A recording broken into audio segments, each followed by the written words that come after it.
I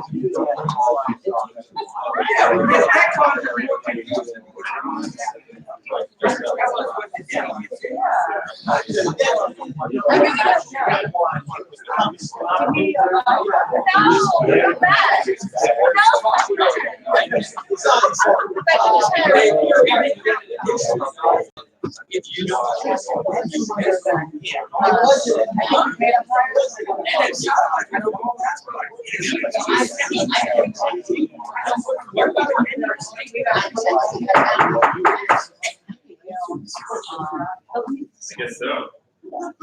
Good evening, everybody. Welcome to our July 11th meeting. I'm glad you found us up here in the new NVTC suite.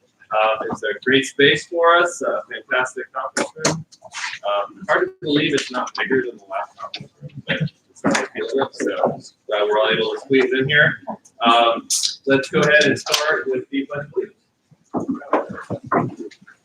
I pledge allegiance to the flag of the United States of America and to the republic for which it stands, one nation, under God, indivisible, with liberty and justice for all.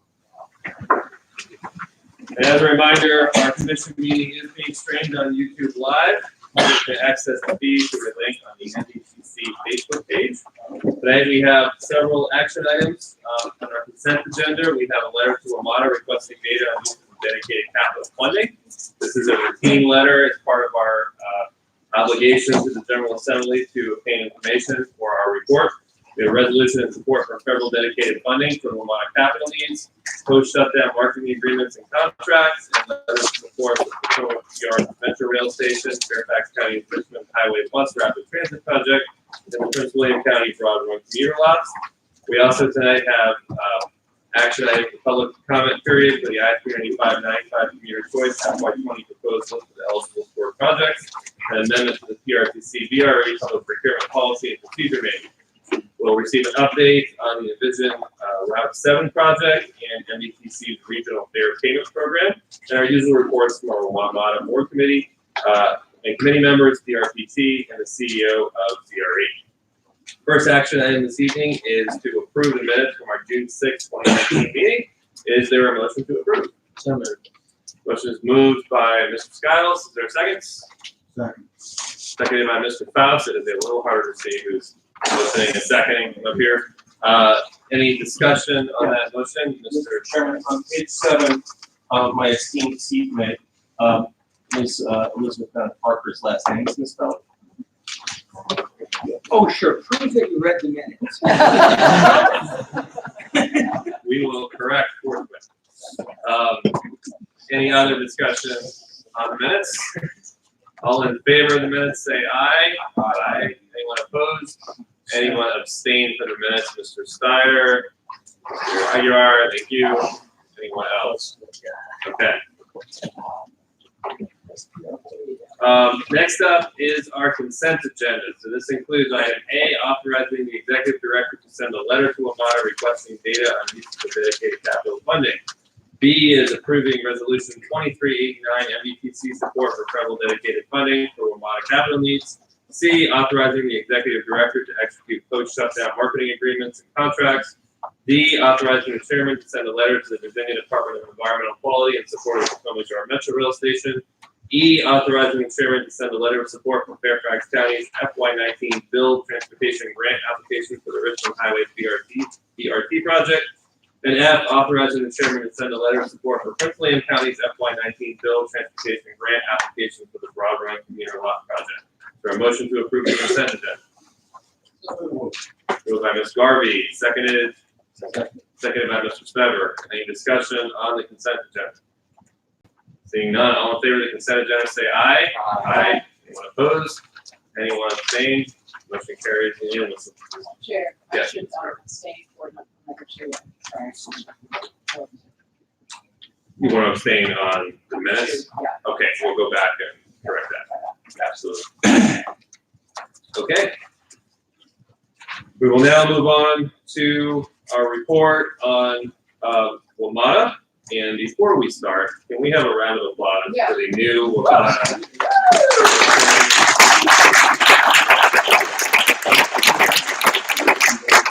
A few words about we see the crowd. Well, it's been quite a 2 years.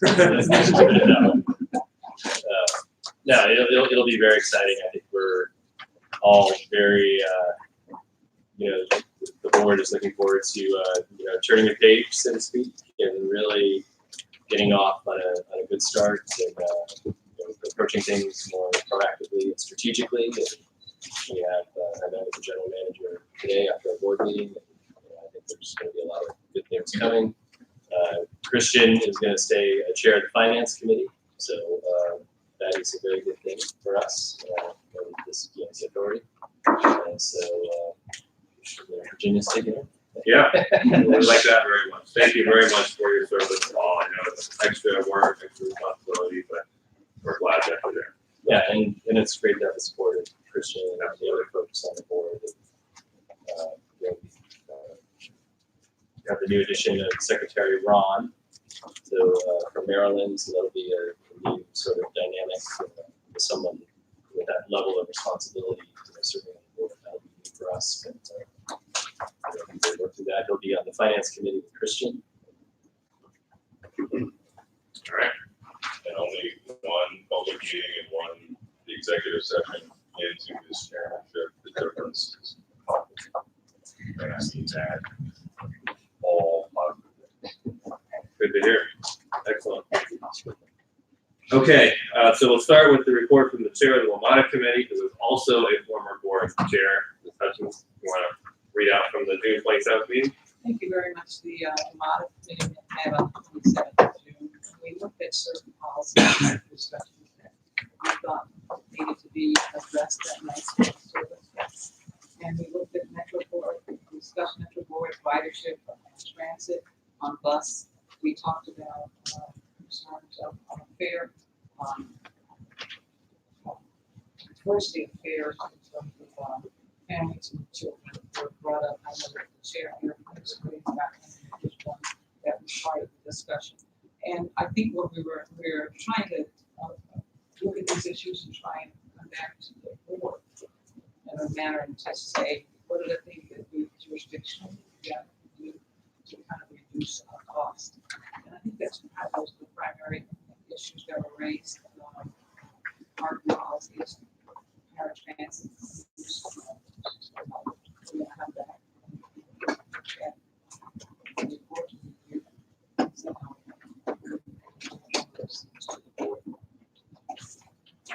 Excellent, thank you. Anybody have any questions or comments on that part of the process that the Metro committee did? Okay, seeing none, we'll go to our report from our board members. We covered the highlight, but Another highlight. Sure. Sure, yeah. So we had amendments to the FY19 operating budget to reflect the most recent collective bargaining agreement. WMATA has half a dozen bargaining units that its employee base is comprised of, I'm using that incorrectly, bargaining units, 6 bargaining units comprise WMATA's employees, and we've now concluded agreements with 5 of them, and the most recent has an amendment required to the operating budget to $400,000 distributed among the typical subsidies per jurisdiction. There is one CBA agreement outstanding that should produce a level of exposure slightly higher than the one that's just concluded. But these will at least set a predictable labor schedule, wage schedule for the next few years. 4 years, I think, are the scope of the agreement, so we won't have to deal with this for a while. And it's something that we don't love. This year has been difficult because we've had multiple revisions to the operating budget. It was somewhat expected that it would roll out this year, but moving forward, we'll have to figure out a way to budget responsibly so that these don't require multiple actions to go back to jurisdictions after we adopt budgets, so that we have some fiscal integrity and some predictability. Okay. Any questions on that? And And then just one last information item. Board members, Clarence Crawford from Maryland, myself, and Dave Corner at the end of the ethics committee meeting a couple weeks ago now, introduced several ways that we thought or recommendations to the WMATA board that we would recommend that they look at amending the code of ethics to improve transparency, accountability, and fairness to all the parties. Given some of the lessons learned from this last go.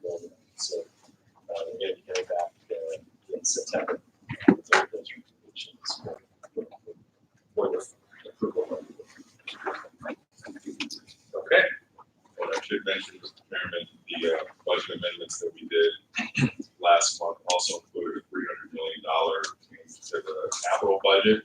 And because of the dedicated funding agreements, that doesn't require change in jurisdictional subsidy. It was additional flows that will be made available to the capital budget and giving WMATA the ability to deliver more projects more cost effectively with less risk of increased costs.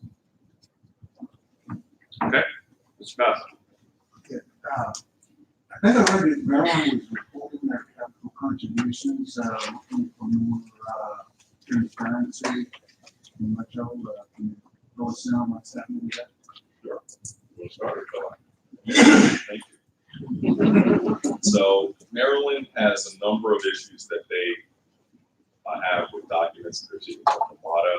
One concerns Maryland has compliance audits that they conduct, and during an audit of the time, they believe that they've uncovered overpayment to WMATA that has been validated to any degree, and figuring out forensically whether or not their audit is correct would create this need for a whole lot of money, a whole lot more than the money they think that they are due, and probably set off a chain of other people wanting to do their own compliance audits, because it wouldn't just be WMATA having to give Maryland money back, it would be DC or Virginia having to give Maryland money back, because they sought audits of the operating subsidy. So it's not an issue with WMATA spending overall, it's how WMATA has allocated money to the jurisdiction. So because of all of that,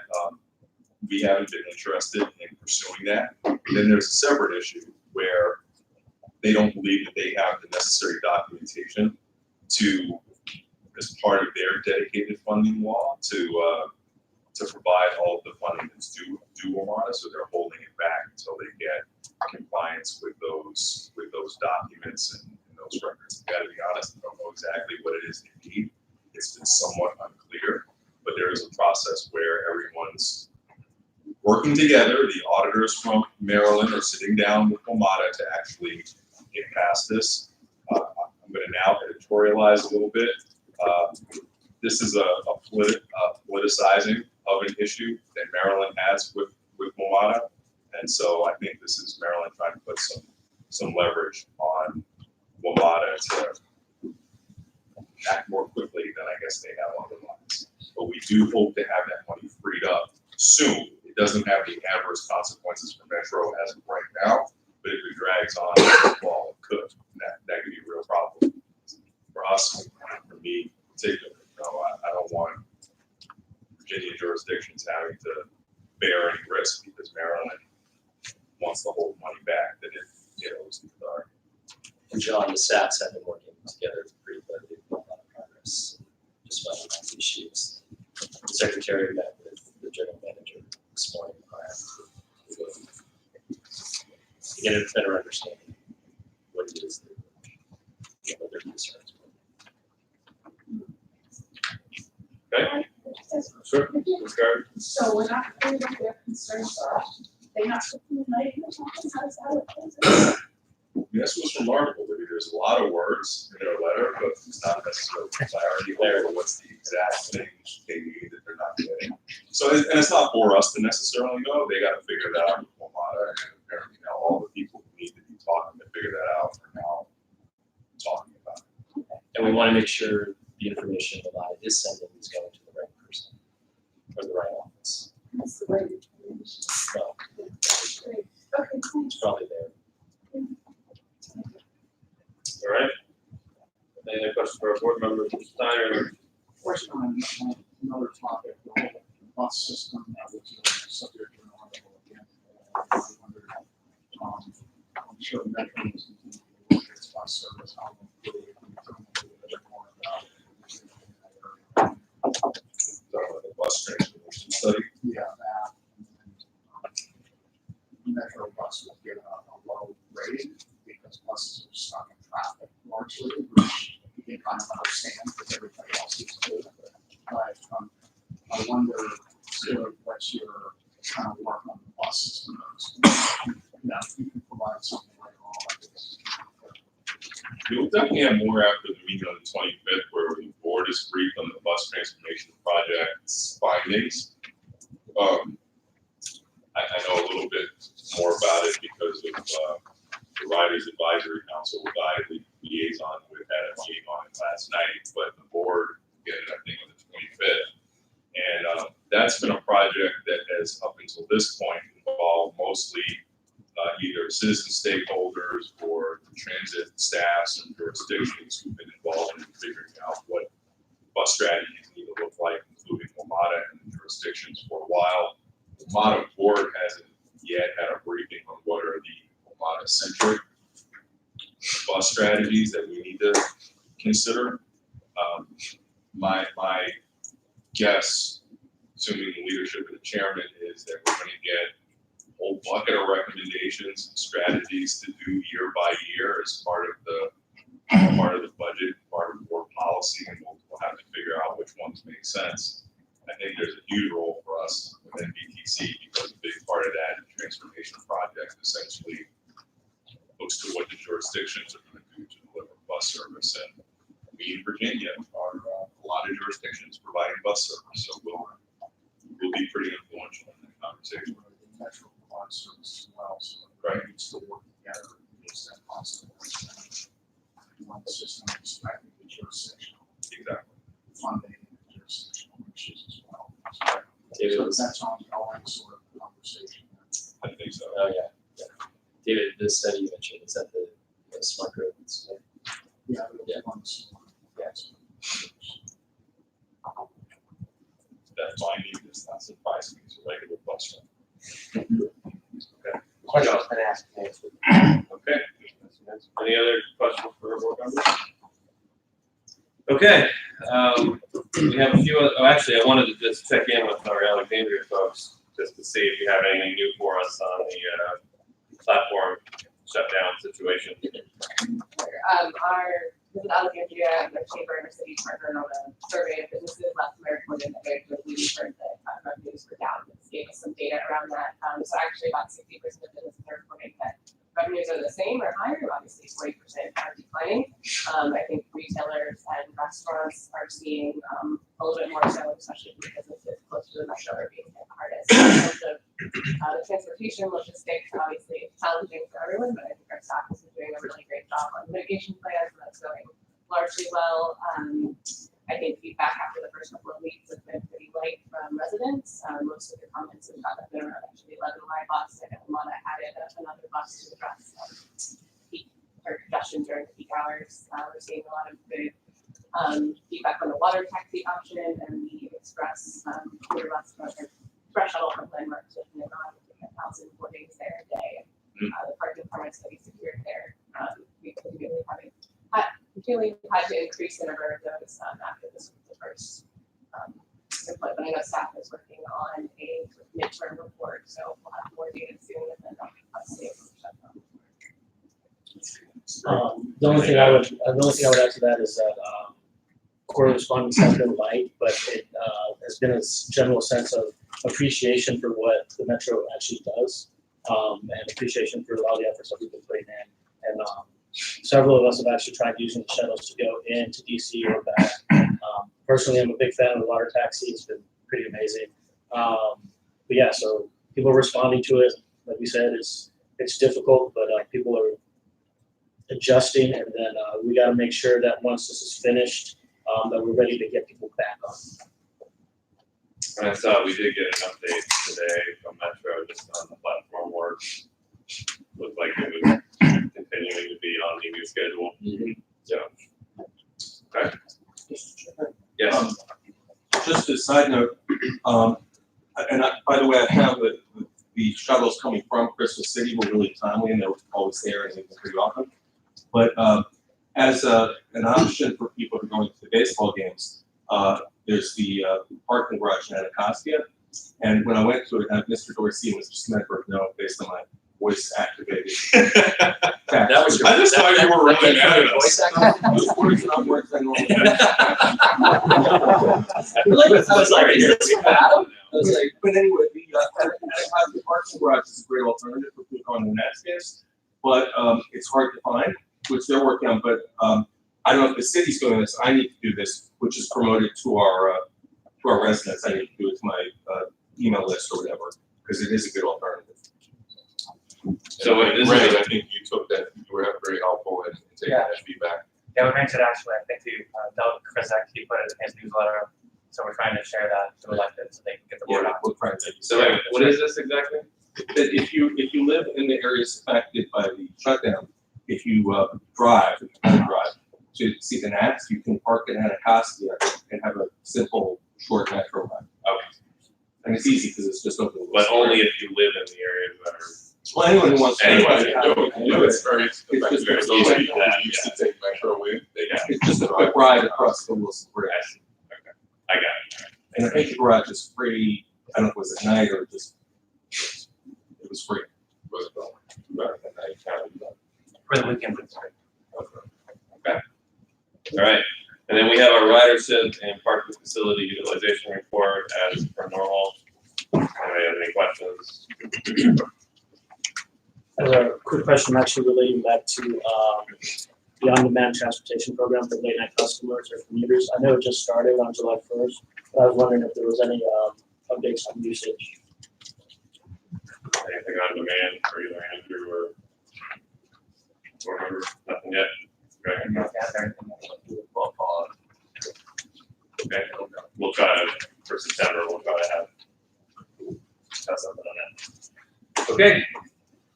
We will move on then from Metro. Thank you, everybody.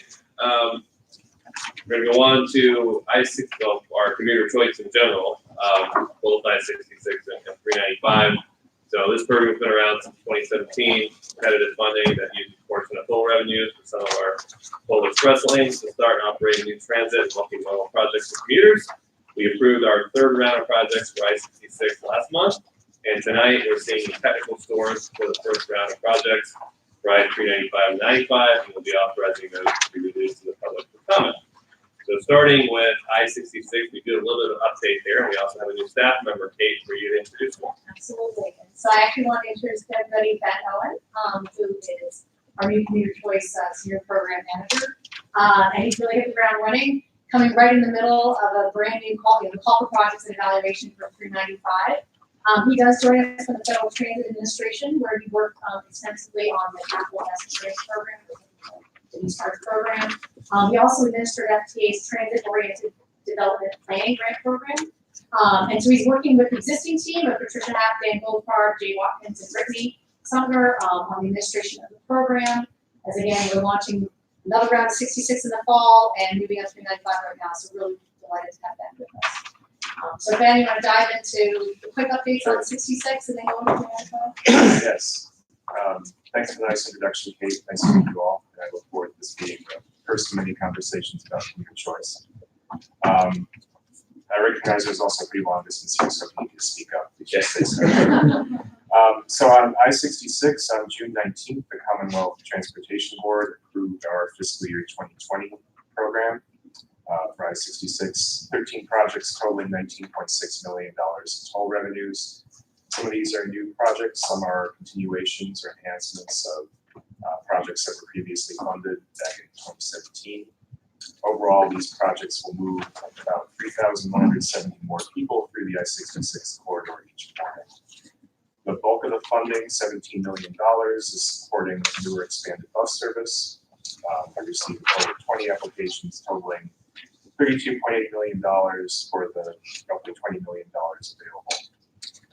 Just yesterday and today, I sent out standard project agreements to our recipients for them to sign so that we can get the process going of getting those executed and projects getting started. So that's the update on 66. Any questions on that? Anything on 66? All right. So we'll move on to 395.95. Okay. So I believe you all have a printout of some presentation slides. And we will just walk through those over the next few minutes. As the chairman mentioned, we are seeking to open the public comment period. We're seeking authorization to enter the public comment period next month. So I'll be giving you just a short update on where things stand with our fiscal year 2020 inaugural program. The second slide gives just kind of a quick refresher of the program.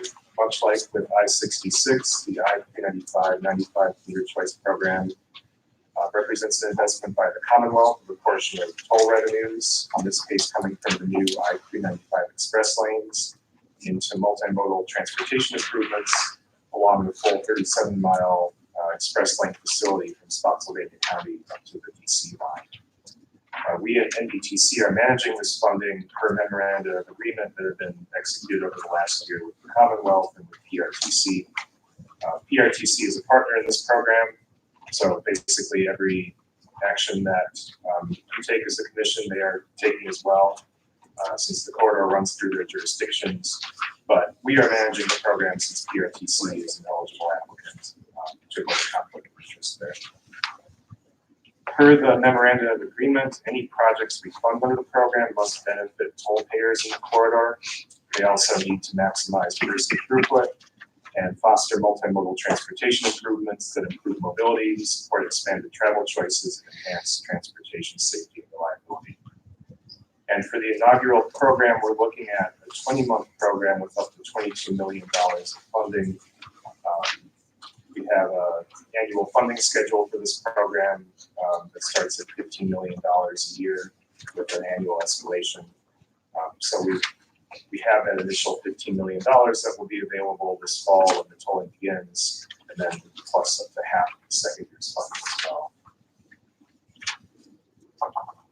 The next slide just gives a kind of quick reminder of activities to date on the program. We started engagement with prospective applicants early this year. Also convened the Joint Commission Working Group for the first time. That group consists of 3 commissioners from NVTC and 3 from PRTC, and kind of serves as a bridge between jurisdictional staff and the full commissions. So we've been keeping that group apprised as we've gone along. In April, you and PRTC approved the evaluation and selection process and authorized the call for projects. The call was open from early April until May 15th. Once that closed, staff verified that all of the 17 applications we received were eligible in terms of benefiting toll payers, maximizing throughput, and fostering multimodal transportation improvements. And we presented these to the Joint Commission Working Group in June. Since then, we've been developing technical scores, which you see on your handouts. We've shared those with applicants to verify that we captured information about their projects and the anticipated benefits of those projects accurately. With that technical review done, we are ready to open public comment on the proposed projects and their scoring so that we can draft program the projects. On the next slide, you'll see a map of the 17 projects. So the majority, 11 of the 17, are for newer enhanced bus service. These include a mixture of express routes that will use the extended express lanes, as well as local routes that will feed passengers into rail stations and express bus hubs. And there are smaller numbers of transportation and management projects, roadway operations projects, and access to transit. Overall, taken together, the set of 17 would move about 3,600 more people through the corridor in the morning inbound.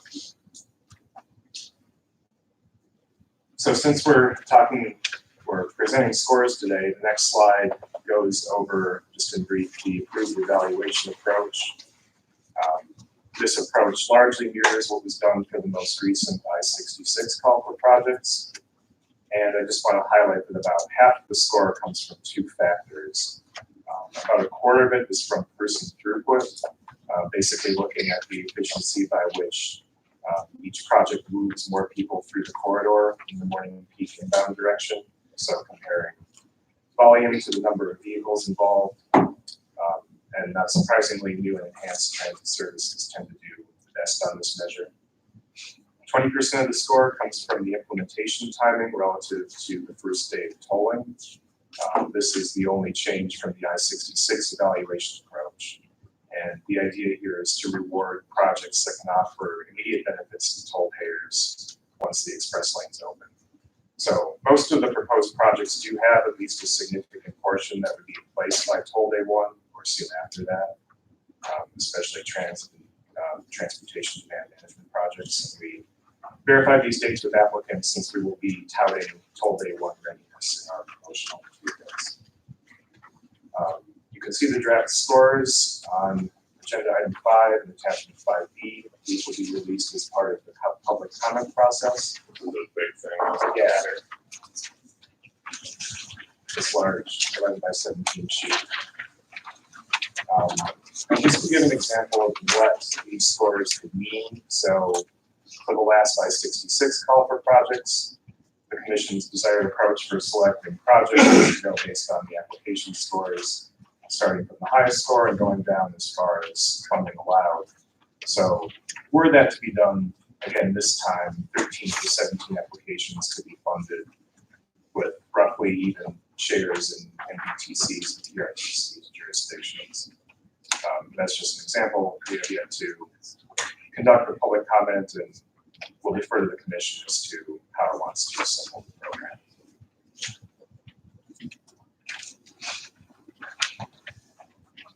The next slide gets into. Hold on, before we leave this one, so I was here a couple of those attachments up here. So we have 22 million. Right.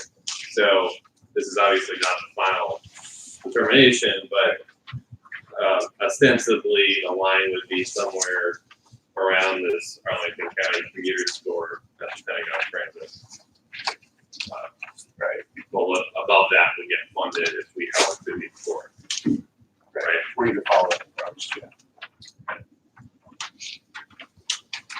Do you have a question about that? Yeah.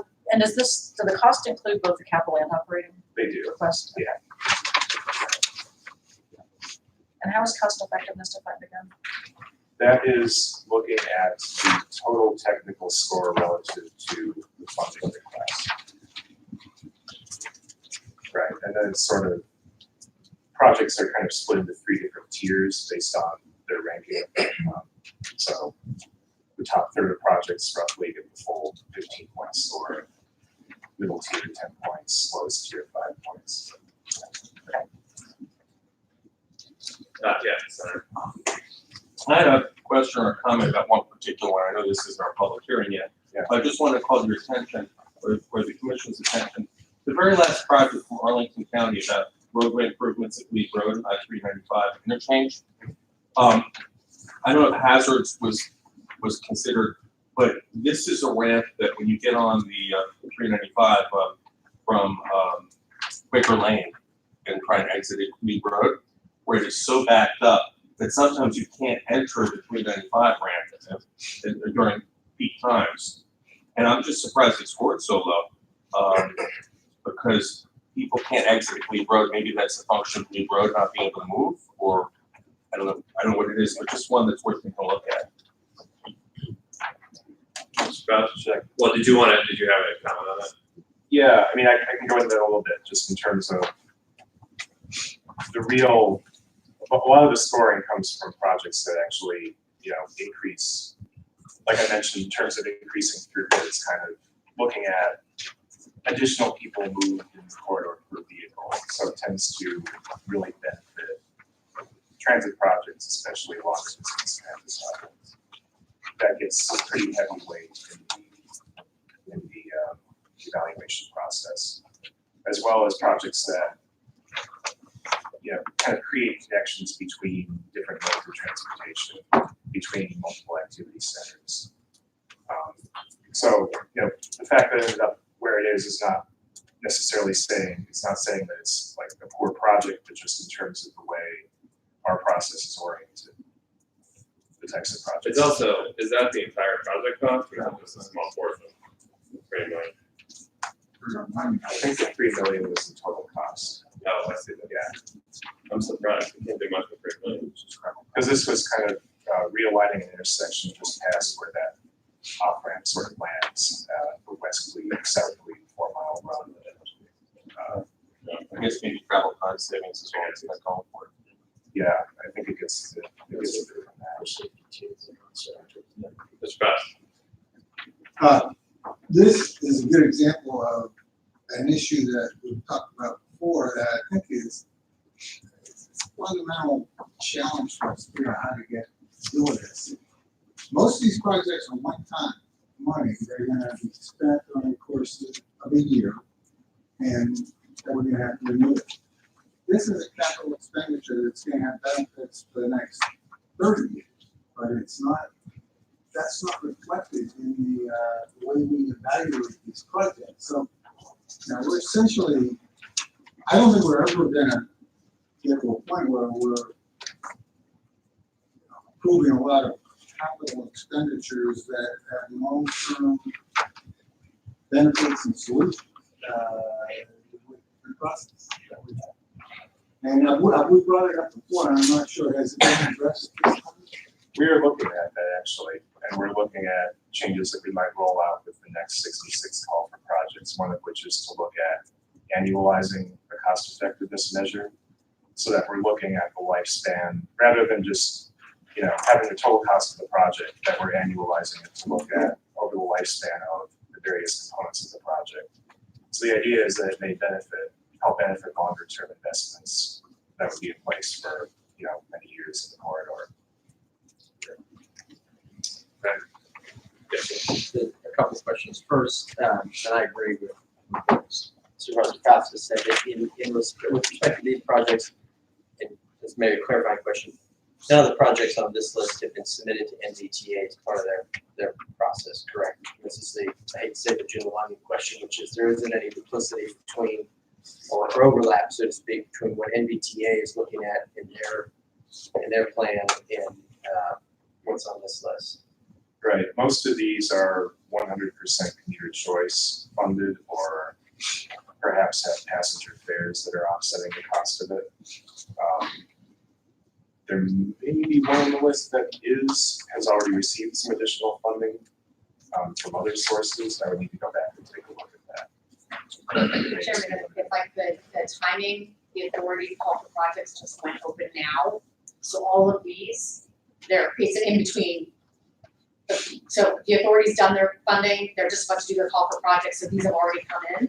So we wouldn't know if they were applying for the authority until later. But probably the biggest thing is a lot of these are transit operations, those are not authority, they can't fund that, the authority's funds, they can only fund capital. So I guess just to follow up on that with respect to the project that Senator Evan mentioned, that would qualify for NVTA funding, correct? Quite possibly. Right. Yeah. Yeah, it's a capital Yes. project, so I think Yes. and I think that gets kind of to Supervisor Costa's question. But part of the issue is, I think you're right. On the other hand, though, there's no other place to go for these operating expenditures. You can go to NVTA for capital projects, but you can't go to NVTA for operating. So it's our role versus their role is a little bit different. I still think you have a point, but you know, and maybe we can address that a little bit. But you don't want to also lose the ability to fund some of these things because these jurisdictions don't have another place to get money.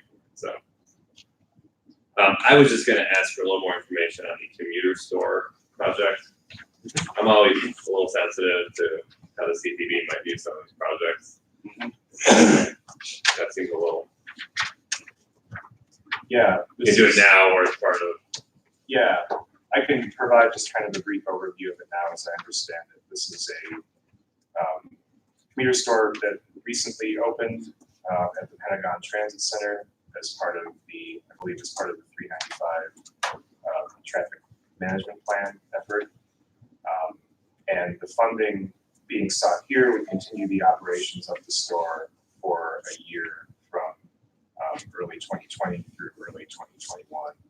So this is a Well, all right, so was it started, it was opened ostensibly with the idea of keeping it open without knowing how it was gonna fare here. So there must be contingency plans in place to fund that store besides this one, right?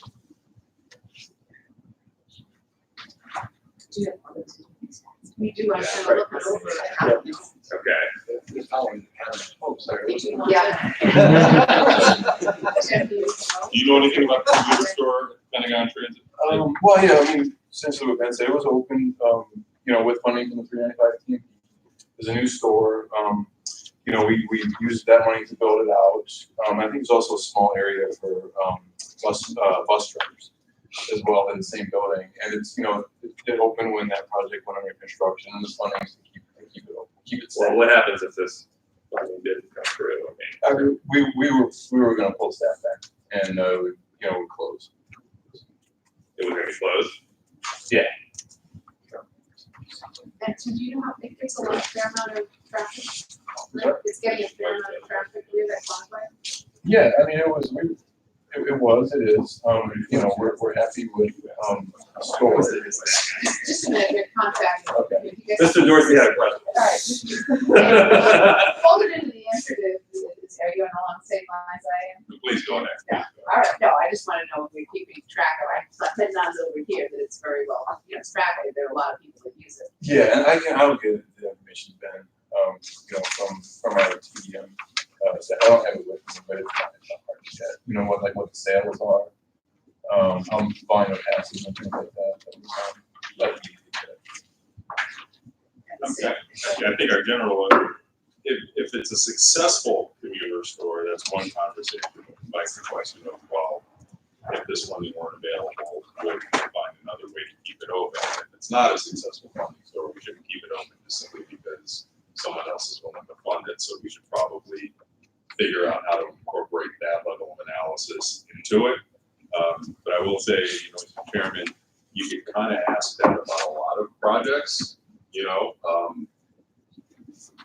if they're worthwhile, when you figure out another. Well, yeah, but I mean, once you bought what you need to buy for your passes and things like that, you don't need to keep going back to the store.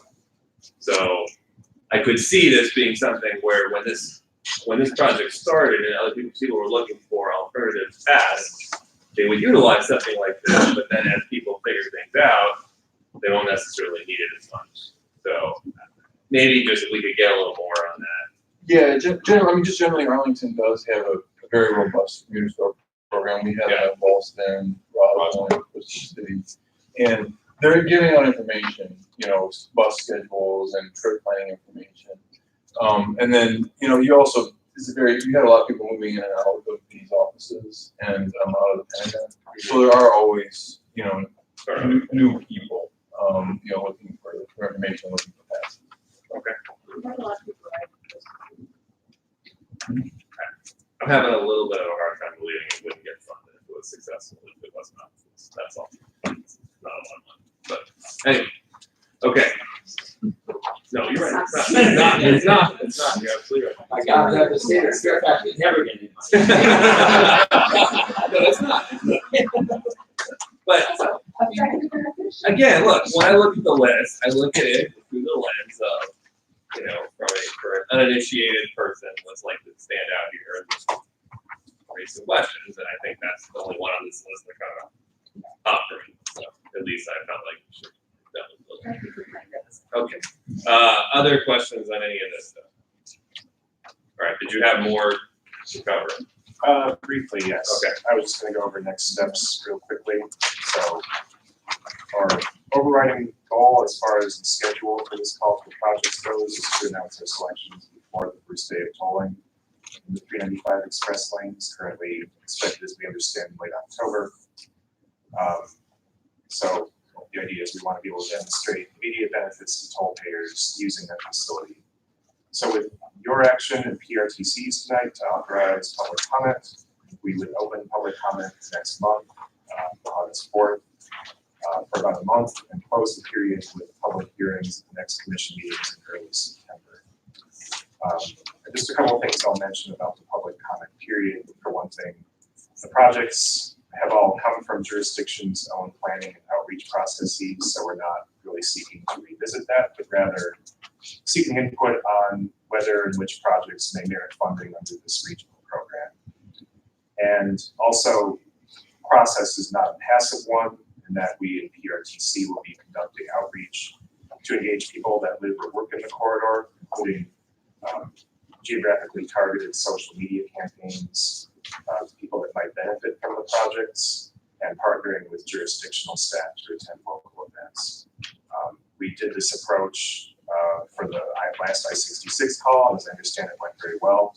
Generally, we want to try to make it easy for people to be engaged and know what's happening without necessarily having to come in person to the meeting. So the chart here also just outlines the next steps after public hearings, composition of the program that we would take to the CTB in mid-September for a presentation, seeking commission approval in early October for a program of projects, and then bringing that to CTB again in mid-October for their final approval, and then moving into executing grant agreements as quickly as possible.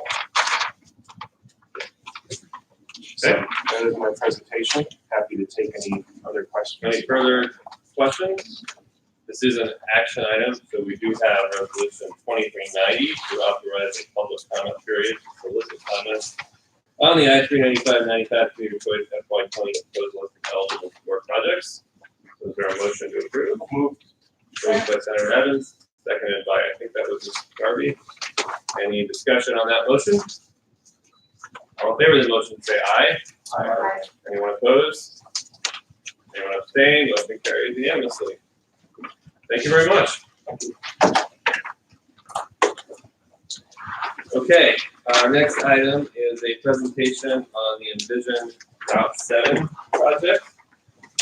We've been working with Fairfax County, Falls Church, Arlington, and Alexandria to develop necessary planning and engineering for a future bus rapid transit line that would run from Tysons through West and East Falls Church to the Mark Center in Alexandria. NVTC staff are in the final stages of a phase 3 conceptual engineering study, which is a key step to continue planning and designing for the 11-mile BRT effort. Our our program manager, Dan, so we have so many new employees.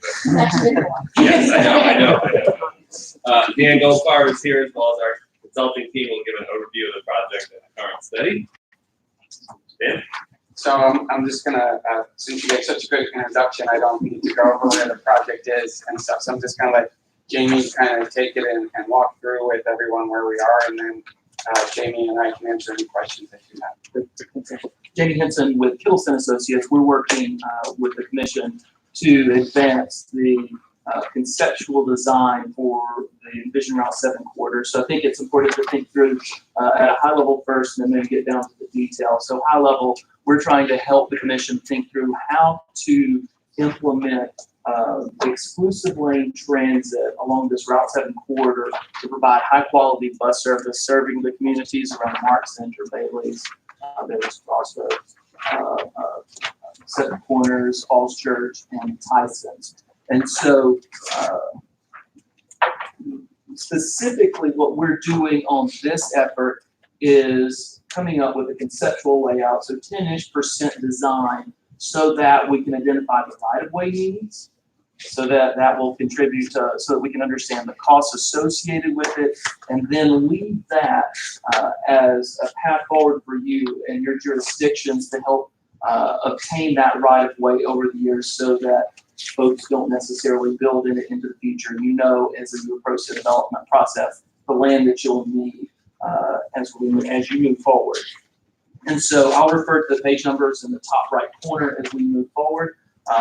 So page 2, I'll give you a brief overview of the process that we're using, an update on the progress that we've made, specifically talking about the stations, the station layouts and the running way layouts that we're advancing at this point, and then talk about wrapping the process up. We're currently about 3/4 done with the process. Page 3. So overview of the process, we've been working with the jurisdictions along the corridor for now about 10 months. We've had 3 TAC meetings, or technical advisory committee meetings. We've had a workshop where we kept folks in the loop, sought feedback, tried to identify concerns in the corridor and then respond to them by advancing layouts that are consistent with feedback from the jurisdictions as well as regional plans. Next page.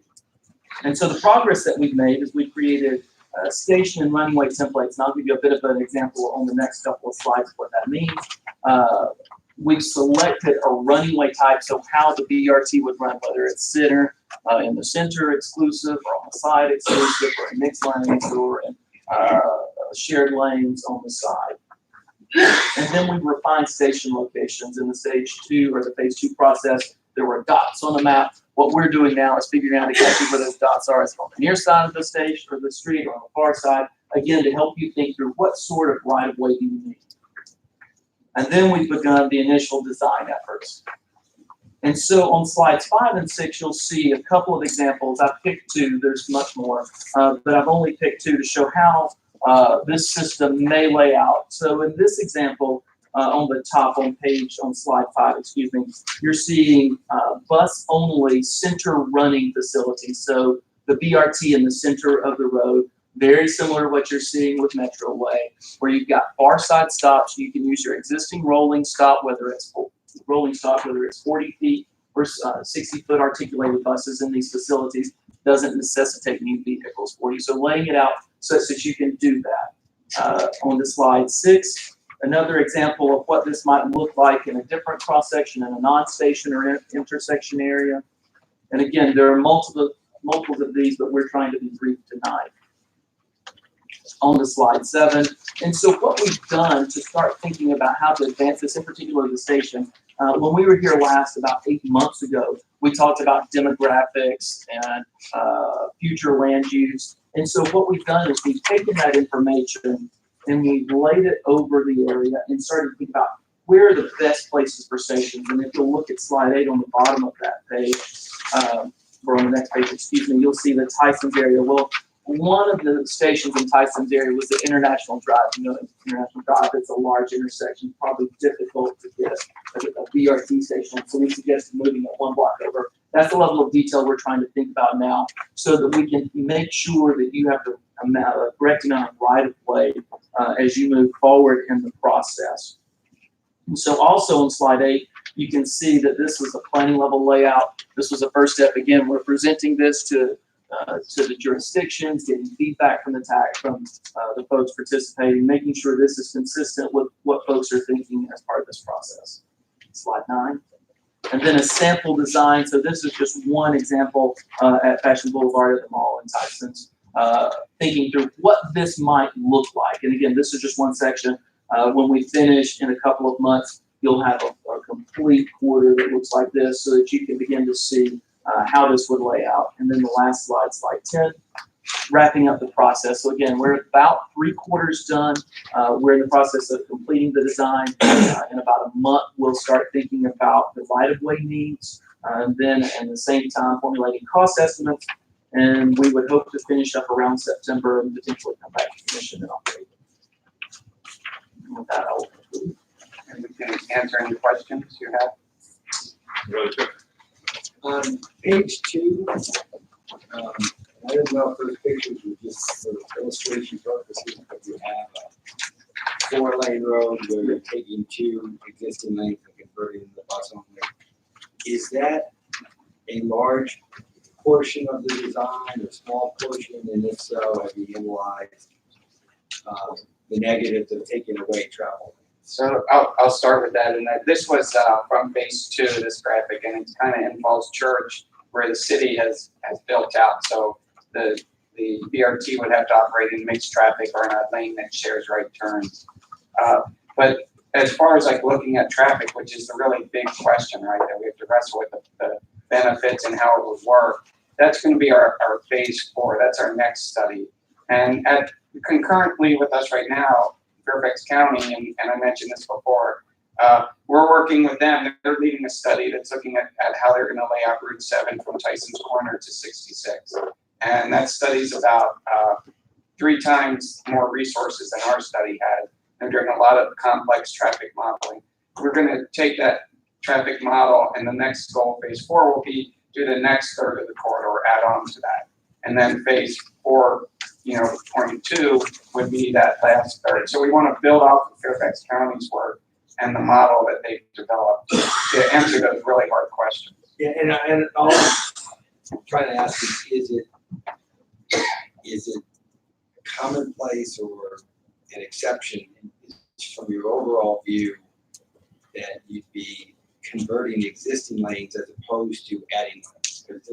So conceptually, those are 2 very different right. ways to approach. So the phase 3, someone would look at this and they would say, well, why are you doing this on phase 3? This should have been phase 1 or phase 2.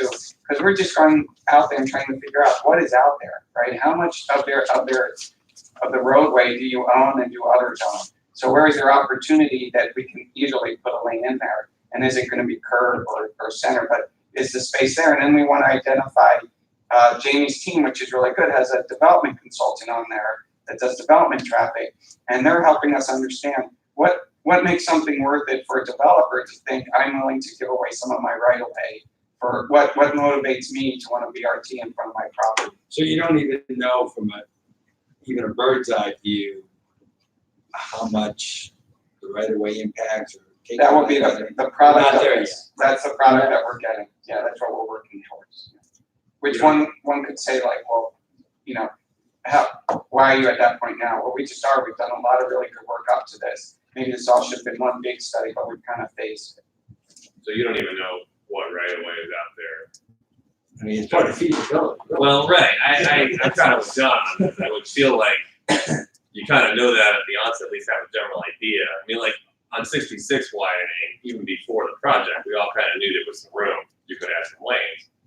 Right. We don't know on stuff. Well, that's why we're doing this study now, and it's a small effort study compared to the other bigger parts that have to go on. I mean, we'll do traffic analysis and the trade-offs and figure that out. Then we need to do some environmental, and then we need to do some design. So this is a small study that we fit in between the next phases. Sure, if I could, there's a general understanding that there are swaths of Route 7 that are more amenable.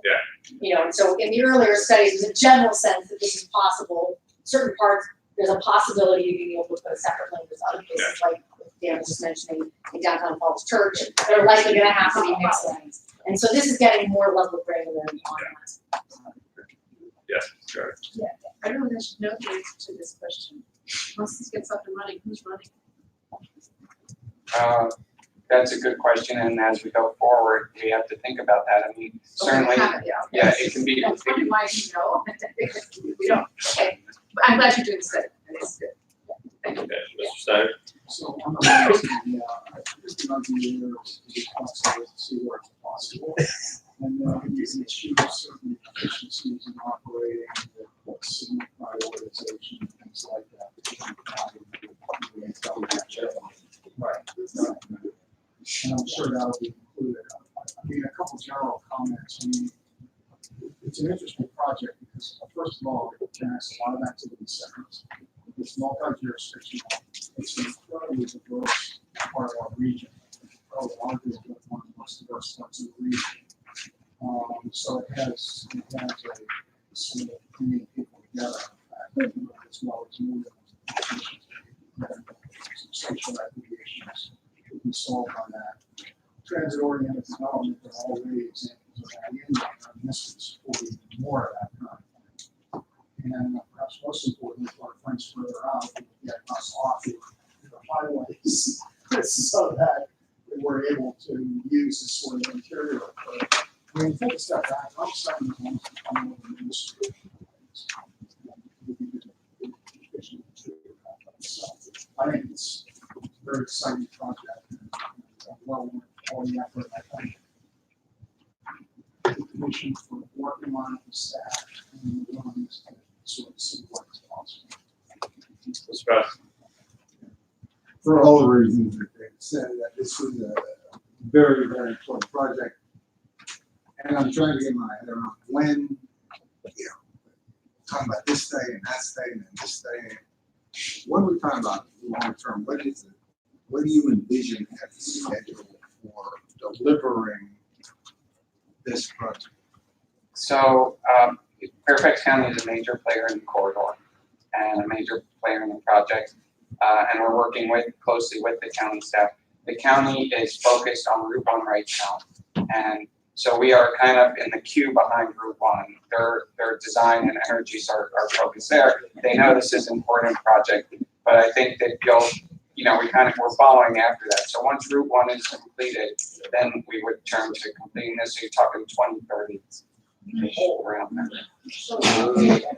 I mean, I think we can walk and chew gum in Fairfax. I will talk to people, but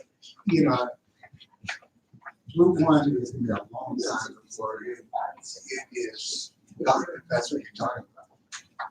And Route 7 does have a significant piece in Fairfax, but most of that is going to move forward as part of our Route 7 widening project that we already have funding for a large part of that.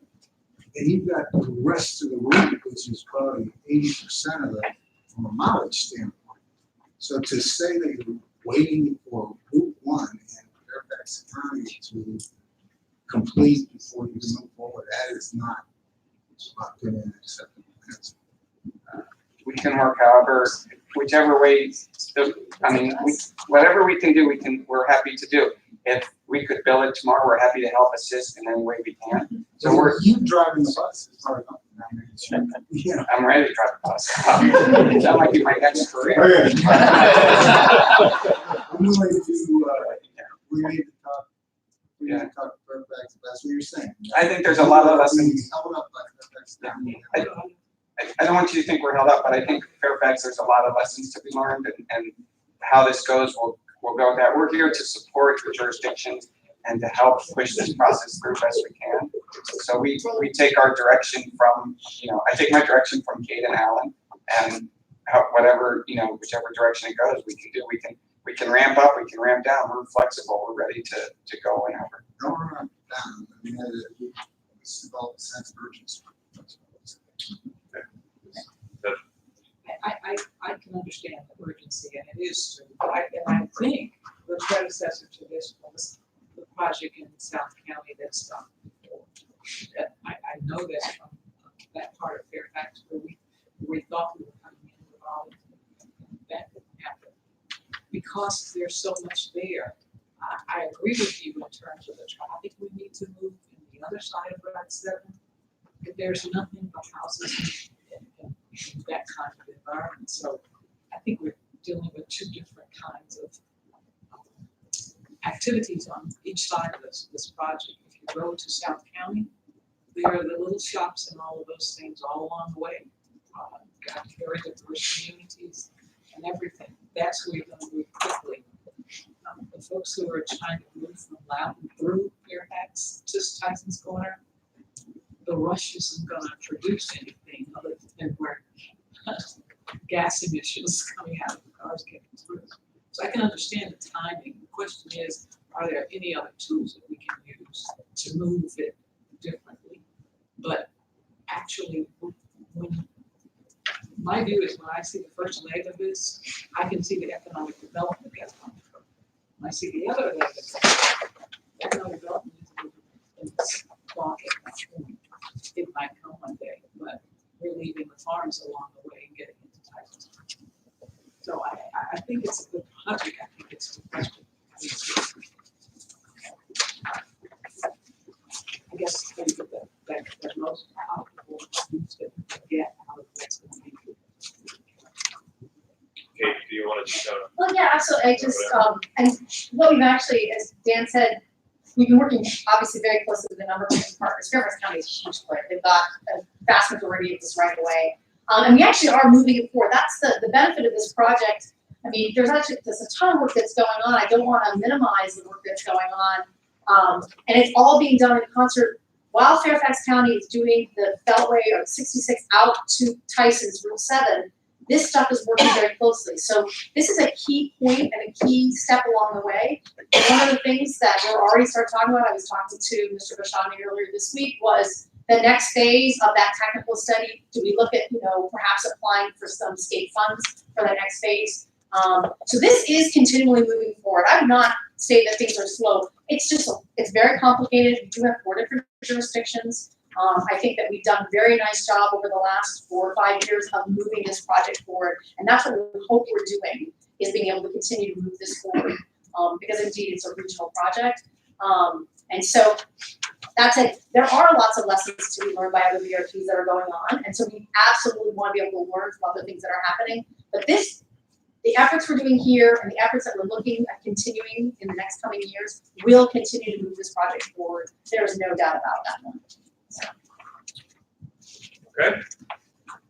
I would just add, I think Kate's absolutely right, but I think we wanna keep it moving perhaps on a faster track. Yes, we're happy to help. Well, I always say, it seems to me, the more you get it developed, the more it looks like a real thing and doable, the more actually you get. So, thanks. Thank you very much. The next item is a update on regional fair collection. We have a long history at NVTC working with our jurisdictional transit operators on fair technologies, including setting up smart trip integration with WMATA about a decade ago. And now we're focused on the next generation of fair technologies, mobile devices, off-board payments, and integrating into other technology platforms. Our transit technology program manager, Patricia Happ, will provide a brief overview and provide information on where our process is. Great, thank you very much. In terms of NVTC's fair collection work, we lead the coordination planning and technical assistance on behalf of the region for fair collection. And so to that end, we completed a fair collection strategic plan that was approved by the commission in June 2018. And that just looked at how can we best serve the region's fair collection needs. And so the first item, the first big thing action that we're taking that was identified in the strategic plan was a coordinated local platform for mobile ticketing. And so Dash actually just recently implemented a mobile ticketing app called Dash app. It went live on June 1st, and that was sort of brought forth because of the need that was created through the platform rebuilding process with some of the metro stations closed and ticket vending machines not available. So as I mentioned, the app went live on June 1st. It's available in Apple and Android. And in its first month, there were 1,500 users that downloaded the app. And then there were over 1,000 rides that were taken using the app. And so it's exceeded expectations. And also, the app, what it does is it allows users to purchase fares and also plan trips, and it provides information on bus arrival times. Also the app was developed by the same developer, the app developer who produced the VRE mobile ticketing app. And so there's a lot of opportunity for coordination there and for use of smart benefits and things like that in the future. And so with that, we're also working with other NVTC transit providers to look at, who's ready to move forward and helping everyone along with that as they're ready to implement mobile ticketing. Also, with NVTC's fare collection program, we're continuing our work on behalf of the region with fare box upgrades. And so as you all are probably familiar with, the fare boxes are old and deteriorating, and most of them are reaching obsolescence. And so we're working with WMATA on upgrading the fare boxes. And so the point at which we recently completed the Yamada did a field test of the equipment to actually upgrade the fare boxes. And so now they're taking the data from that, going back and making adjustments. And the current schedule is that by the end of the year, we're expected to have upgrades ready. And NVTC is working closely with all of the regional transit providers on that. Other things that we are working to assist the region with are smart benefits improvements, expansion of the University Pass program, as well as off-board fare collection. And then, as Kate mentioned, looking forward to transportation technologies and kind of understanding what's available in the region and what can benefit our transit providers. So I'm happy to answer any questions. So let me just ask quickly, this might be a question more for jurisdictional staff. Are we still sort of waiting for bigger decisions from WMATA to be able to invest in some of this technology? If you want to. Well, I was gonna say, I think some are and some aren't. For example, Dash decided to go ahead and do a mobile app. And so I think that's definitely a decision a lot of the jurisdictional providers are trying to decide is whether to just go ahead or sit and wait for the work in conjunction with WMATA. Anybody know what the timeline is on the WMATA?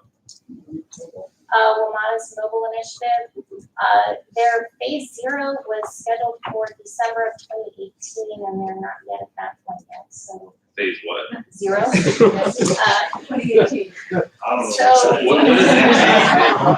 It's phase 0. it was I think getting ready.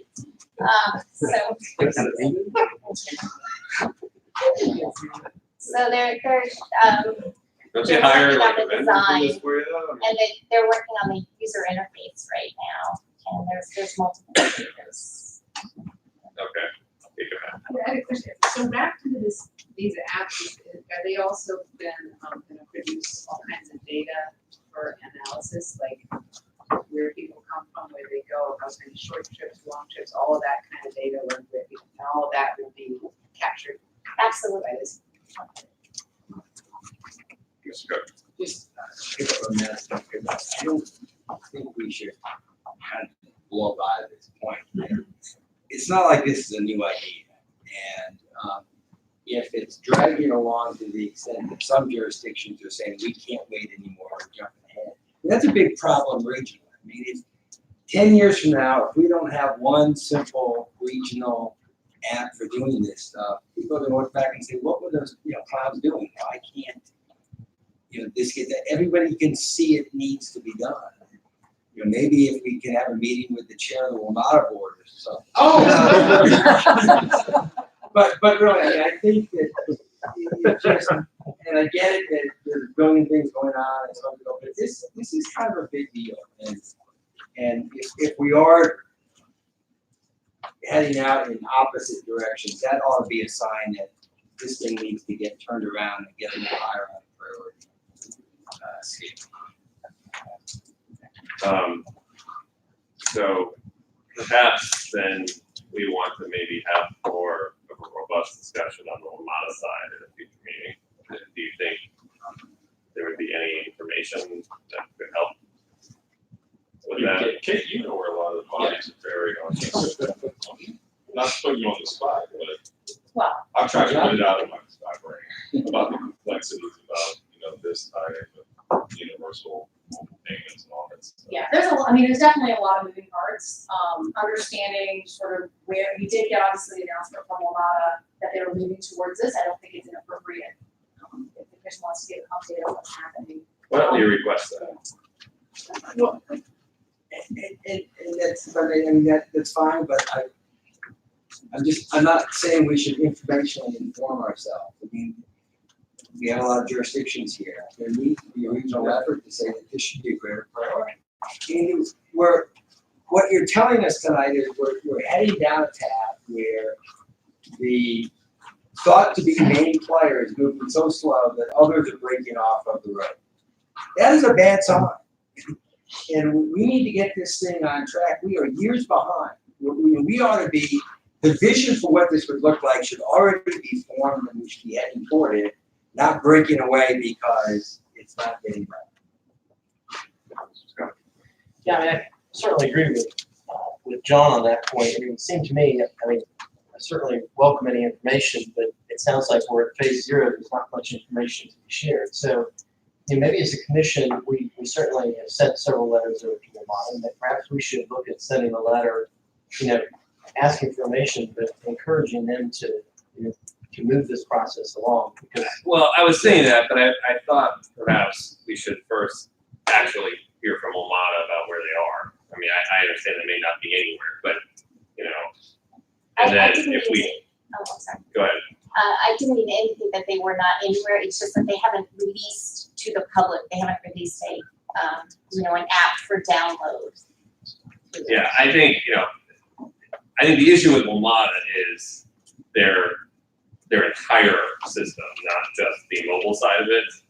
So the current styles, Yes, fair current cards, styles, all of that is all wrapped into one platform. So, which is obviously vastly complicated. So maybe I think the first step for us should be to engage a little bit with them directly on that. Perhaps have them here or have a discussion about it here. And then if we want to express, you know, this is where we want to go with this on behalf of Virginia, I think we do that. But let's get that baseline. Okay, let me go to Ms. Mitchell and then. Just a quick comment. This was actually the Dash app was actually something we funded with our additional mitigation funding that we're providing as part of the Metro shutdown. And part of the reason for that was we wanted to try to fund projects that we felt had a lifetime or an application beyond just this 3-month window of time. And this was certainly one of them. I think there will be other opportunities like that in the future, but I would encourage us to not wait too long on Omada. It's to at least begin to continue to look at something regionally that can be done, and hope that at some point there will be an opportunity to sync that up with a regional system. And I believe MTA in Maryland has already moved forward with their own system, because I think they also were felt that it was important for them to go ahead and move forward too. So while we need to continue regional collaboration on this, I would say we shouldn't necessarily, I would not recommend that we slow down what NVTC is doing to wait for that bigger regional application. Yeah, but what NVTC doing, I think, is just assisting jurisdictions when they want to move forward with something. So it's not so much us, you know, pushing something. It's more being, you know, a consultant. Yeah. So, right. Go ahead. I'm just gonna, so why don't we wanna push something? I mean, what I'm wondering is if we all got together as a Northern Virginia region and decided, all right, this is what's working, we're gonna do this, and we just do it, wouldn't that help push Metro? Maybe Metro would come along. It'd be great if we could coordinate with Maryland. So who's already doing it for Maryland? MTA already did. MTA, yeah. So, okay, Mr. Dusty, explain why that wouldn't work, but it seems we can maybe just do it. No, I think Metro has no excuse for being where it is in this space, but I would caution us, what Alexandria is doing with Dash is by no means what Metro is trying to do overall for Metro. They're doing 10% of what Metro is scoping, so just I want us to all understand. Well, right, that's why I wanted to have that a little bit more coming from Metro first before we decided whether we wanted to push Metro or whether we wanted to go in this direction. I mean, Alexandria's already got something out there. I think, why don't we take August to go back to our jurisdictional staffs, each of us. Alexandria, I guess you know where you are, but the rest of us, and see where that discussion is with our transit system. And then in the meantime, why don't we ask Kate to go and talk to Metro and see if either somebody can be here or provide us with information about what their timeline is and what we should expect, and then let's revisit this discussion. Yeah, and Libby, and like you said, that it's the gates, it's all the other hardware and the software, and it's hugely expensive. Yeah. So it's not like It's not so simple. it's not a simple It's not app so that simple. you can. But it might even be. Oh, I know, it's not. Yeah. But it's out there, it might be It's not. something you got somebody to do the app for us, and one of the conditions on the app had to be that it could sync or whatever you do with whatever Metro. So Metro have a more complicated thing, but it could easily fold it and talk to Jesus, Well, talk to each other. So there may be a way to make sure that we talk to each other, so we can move forward and just make sure. There's also this question that we addressed last month as part of the bus transformation study discussion, where there was some thought of a sort of regional authority for buses, where all of our transit systems are essentially operating under one flag, which I think we pushed back on that idea, but that was put out there as part of that discussion. So we should also see where that is going, Yeah. because that's All of us on the same. okay. Agreed. All right, that's on the plan. Okay. All right. Thank you. To be continued. Okay, our VRE report and operations board minutes.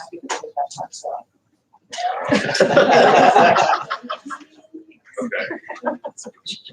Joe, you want? I mean, I can't show it.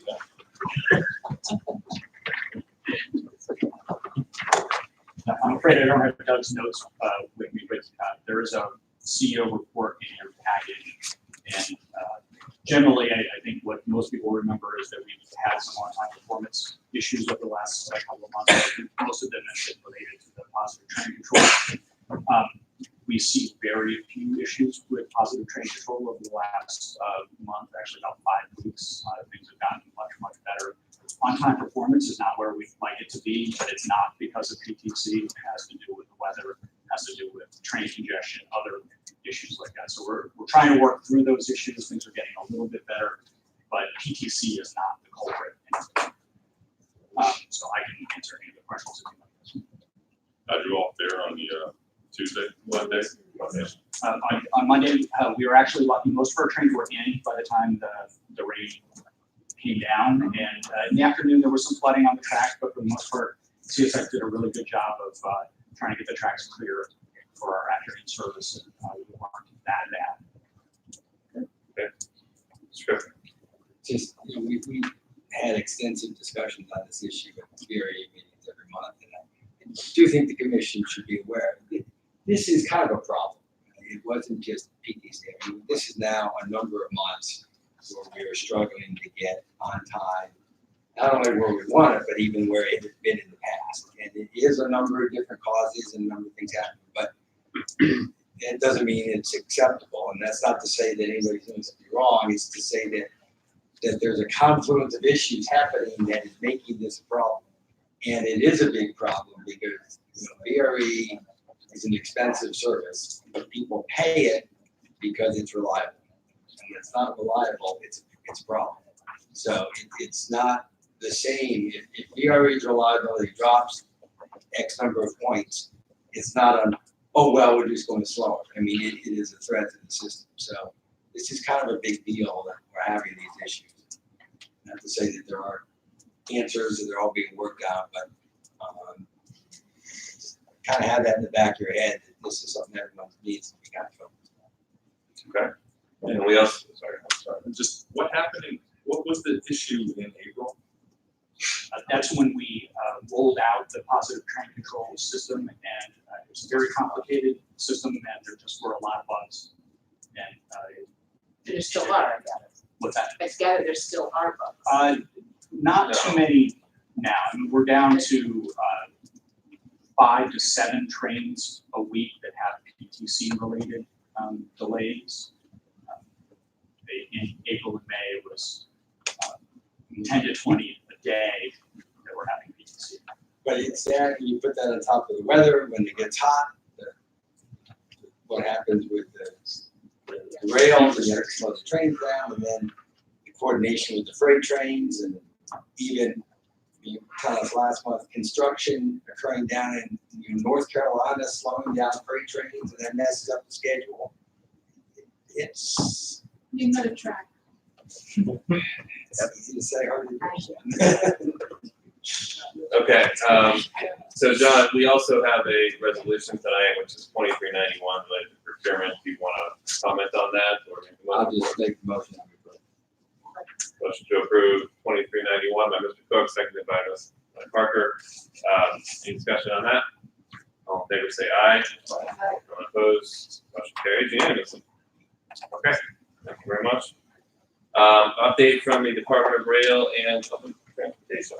Sure, so, again, I'll refer all of you to my, written report, which provides a lot of detail actually about, what was approved in our 6-year plan, by the CTV last month. We are having our CTV meeting next week in Lynchburg. At that meeting, I will be providing an update to, the board on WMATA and, particularly the information that they've provided to us, as a follow-up to the legislation, the funding legislation from last year. They did provide all of the information requested on before the required submittal date of July 1st.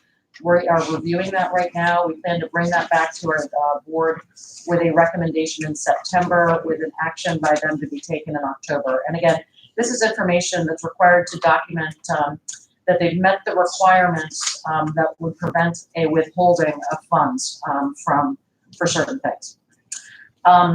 We have also, later this month, are planning to have a meeting with our Transit Service Delivery Advisory Committee, of which Kate is a member.